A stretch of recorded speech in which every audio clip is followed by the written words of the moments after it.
আমি দয়া করে আপনাদের অনুরোধ করি, আপনারা একটু কষ্ট করে হইলেও এবার ভোট নিরপেক্ষ হবে, গতবার যেমন হয়েছে এবারও হবে। আপনারা কষ্ট করে হইলেও আপনারা ভোটটা অন্তত দেন। আমারে যদি নাও দেন, ভোট কেন্দ্রে আসেন, ভোটটা দেন।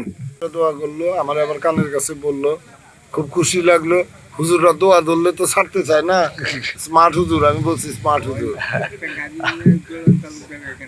আচ্ছা আচ্ছা, এখন আপনারা এই অফিসটা আমার দিয়ে উদ্বোধন করাইলেন। আমি সাধারণত অফিস উদ্বোধন করি না, নির্বাচনী অফিস। আমাদের মাননীয় এমপি মহোদয়ের না আছে, সে নিজেও করে না কোনোদিন।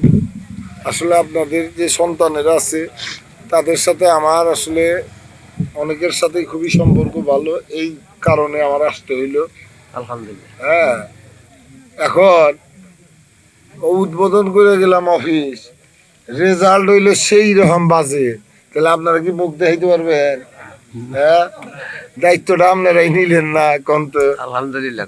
হ্যাঁ, আচ্ছা। আর এর মধ্যে আবার পাইলাম আমাদের যে বঙ্গবীর সাহেব আছে, আমার বড় ভাই, তারই কলিগ। স্যার, আপনার নাম কি? আমার নাম নজরুল ইসলাম। নজরুল ইসলাম সাহেব, আপনি মেম্বারও ছিলেন না? জি জি।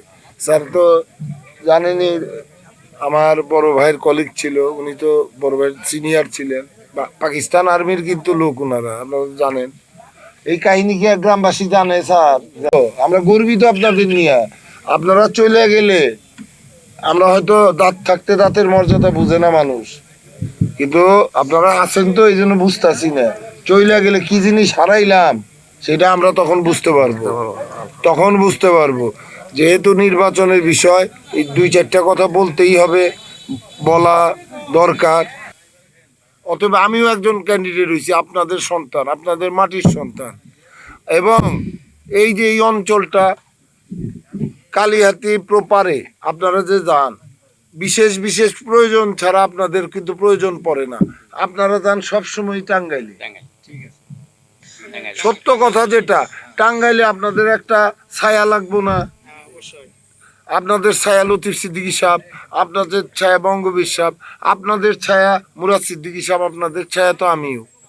কিছুদিন আগে আমরা তো ভুলে যাই, আমরা খুবই ভুলে যাই। ঘূর্ণিঝড় হয়েছিল না রামপুর বল্লা, এখান দিয়েও তো একটু গেছে। সেই সময় আমরা দুই ভাই কি করছি এটা আপনারা জানেন না? কৃতজ্ঞতা বোধ তো থাকা উচিত মানুষের। সেই এগুলা কথা না, নিজের লোকের জন্য তো আমরা করবই। আমরা তো কালিহাতি, সখীপুর, বাসাইল, আরো যে টাঙ্গাইল সদর, আপনারা টাঙ্গাইল সদরে মুরাদ সিদ্দিকী সব খারাইলে আপনারা এখান থেকে দোয়া করেন, সখীপুরে বঙ্গবীর সাহেব খারাইলে এখান থেকে দোয়া করে। আর আপনাকে সন্তান আপনারা ভোট দেওয়ার সুযোগ পাইতেছেন, তাহলে সেই ভোটটা আপনারা দিবেন না? আমি আশা করুম না। আরও একটা জিনিস বলে যায়, 21 তারিখে 21শে মে নির্বাচন। আমি দয়া করে আপনাদের অনুরোধ করি, আপনারা একটু কষ্ট করে হইলেও এবার ভোট নিরপেক্ষ হবে, গতবার যেমন হয়েছে এবারও হবে। আপনারা কষ্ট করে হইলেও আপনারা ভোটটা অন্তত দেন। আমারে যদি নাও দেন, ভোট কেন্দ্রে আসেন, ভোটটা দেন। ভোটটা না দিলে আপনার অধিকার প্রতিষ্ঠা হয় না তো।